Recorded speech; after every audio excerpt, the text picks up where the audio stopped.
Hello बच्चों, let's read the question. The question says write your observations when the following processes take place.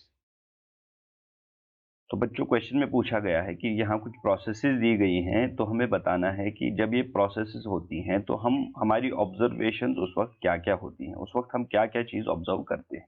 ठीक है, तो सबसे पहली चीज़ यहाँ पे क्वेश्चन में है, पहला part, N aqueous solution of sugar is heated to dryness.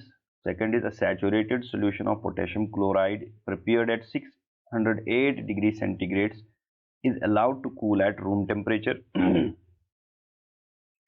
Then third is a mixture of iron fillings and sulfur powder is heated strongly. And the fourth is a beam of light is passed through the colloidal solution. And fifth is dilute HCl is added to the mixture of iron and sulfur. Clear guys? So let's see the key point in this question. The key concept. So the key concept here is matter जो है matter differently act करता है upon coming in contact with different types of matter. ठीक है, ये तो यहाँ basic concept जो है that is the interactions of matter. ठीक है, तो ये प्रोसेसेस जो यहाँ पे दी गई हैं दैट इज बेसिकली कि किस तरह की इंटरेक्शन एक पर्टिकुलर मैटर किसी और दूसरे तरह के मैटर के साथ करता है। Now let's see the situations that are given the question. पहला केस यहाँ पे जो बताया गया है that is an aqueous solution of sugar is heated to dryness. एक एक्वस सोल्यूशन शुगर का है, दैट इज शुगर का सोल्यूशन वाटर में बना है, that is what's meant by aqueous solution. उसको हम हीट करते हैं टू ड्राइनेस। तो बेसिकली क्या होता है, जो शुगर जो होता है, शुगर गाइज जो कार्बोहाइड्रेट्स का बना होता है उसको जब हम, या बेसिकली हम कहें इसमें कार्बन का कंटेंट बहुत ज़्यादा होता है, तो जब हम इस शुगर के सॉल्यूशन को हीट करते हैं तो इसमें वाटर भी प्रेजेंट होता है। तो इनिशियल हीटिंग में क्या होता है, इवेपोरेशन होती है वाटर की। ठीक है, लेकिन जब सारा वाटर यहाँ पे ड्राइनेस हो जाती है इसकी, तो लास्ट में सिर्फ शुगर बचता है, बिकॉज इवेपोरेशन के बाद यहाँ शुगर बचेगा।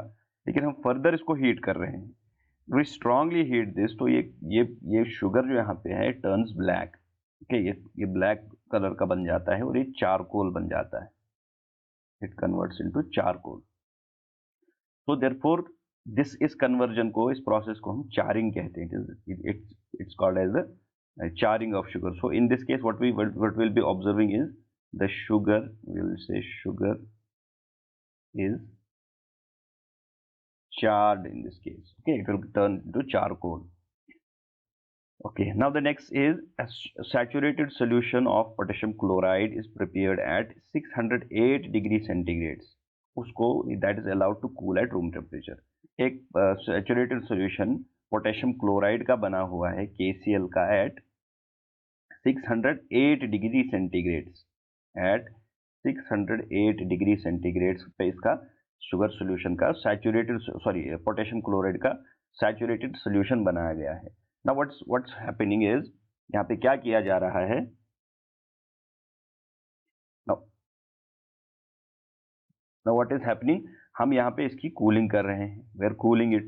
और कूलिंग कहाँ पे कर रहे हैं, up to room temperature that is around 25 degree centigrade, 25 degree centigrade पर हमको कूल कर रहे हैं।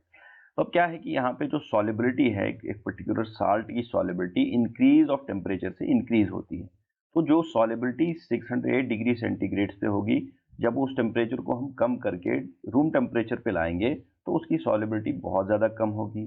और जो इसकी सॉलिबिलिटी होती है KCl की at room temperature that is around 30 grams. ठीक है, अब जब हम इसको कूल डाउन कर रहे हैं, इसका मतलब ये है कि जितना अमाउंट यहाँ सॉल्युबल होगा इस टेम्परेचर पे वो तो इसमें डिजोल्व रहेगा, बाकी जितना साल्ट है that will come out as solid. So will say कि यहाँ पे कौन सी ऑब्जर्वेशन होगी, जब ये होगा तो will see solid potassium chloride salt is seen in the solution। तो सॉल्यूशन में हमें सॉलिड KCl बाहर आएगा। ठीक है, will observe that. Next is a mixture of iron filings and sulphur powder is heated strongly. तो जब हम आयरन फिलिंग्स का मीन आयरन पाउडर और सल्फर पाउडर का इनकी फिलिंग्स होती है बेसिकली, ओके। तो इनका मिक्सचर लेके उसको हीट कर रहे हैं। तो गाइज यहाँ पे क्या होगा, केमिकल रिएक्शन होगा, ठीक है। तो केमिकल रिएक्शन क्या है, आयरन ये सॉलिड फॉर्म में है plus sulphur this is in the solid form. इन्हें जब हम हीट कर रहे हैं, when we are heating it will convert into ferrous sulphide, FeS, ठीक है, या आयरन सल्फाइड भी कहें। Black coloured iron sulfide is formed, black, okay. So black colored iron sulfide will be formed. So this will be the observation that will be we can see in this case. Next क्या है कि एक beam of light is passed through a colloidal solution. तो बच्चों जब एक colloidal solution होता है इसमें particles का size जो है इतना बड़ा होता है कि जिसके साथ light की ray interact करती है। तो जब light की ray interact करती है colloidal particles तो यहाँ splitting of light होती है, scattering of light होती है। So in this case, what we'll observe? We'll observe the scattering